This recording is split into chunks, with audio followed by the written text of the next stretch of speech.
Je viens de rentrer de 3 semaines au Congo, dans le Nord Kivu, où sévit une épidémie d'Ebola. Je me suis déplacée plusieurs fois dans le centre de traitement qui était à Mangina, où nous avons moins de patients aujourd'hui, mais l'épidémie est loin d'être terminée. L'épidémie se déplace.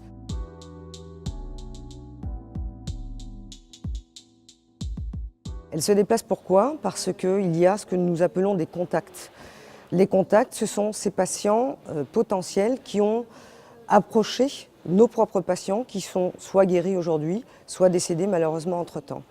D'où le fait que l'épidémie se déplace sur Butembo, à côté de Lubero, qui se déplace aussi au niveau de la frontière ougandaise. La difficulté majeure, c'est de pouvoir capter ces personnes-là, tout simplement parce qu'elles ont peur de la maladie, qu'elles s'imaginent que les centres de traitement sont des mouroirs, qu'elles préfèrent partir et aller mourir dans leur village. Uniquement une patiente a généré 25 contacts. Une patiente qui est décédée à Mangina et qui avait un frère qui était infirmier, qui est parti et qui connaissait la maladie et qui a refusé de se faire soigner et qui est décédé dans son village. Il a lui-même engendré d'autres contacts. Ces contacts, comment nous tentons de les adresser, puisque c'est finalement l'urgence, c'est en essayant de les trouver, en essayant de les convaincre de venir dans les centres de traitement, mais ils ont peur.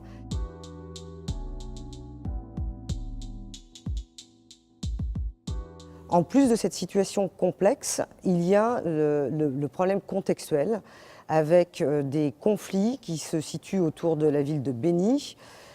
Et pour la petite histoire, nous avons un incident de sécurité lorsque nous étions en train de prendre un repas avec l'équipe, avec un énorme boom qui a engendré un petit mouvement de panique. Nous sommes sortis tranquillement de notre hôtel en disant que c'était tout simplement un coup de foudre, puisqu'il pleuvait très fortement. Et la réalité, c'est que ce tir de mortier est tombé à 200 mètres de l'hôtel. Ça, c'est une réalité qui ne se présente pas tous les jours, mais il y a eu des morts récemment. Donc ce contexte-là, évidemment, nous empêche de travailler dans les meilleures conditions possibles.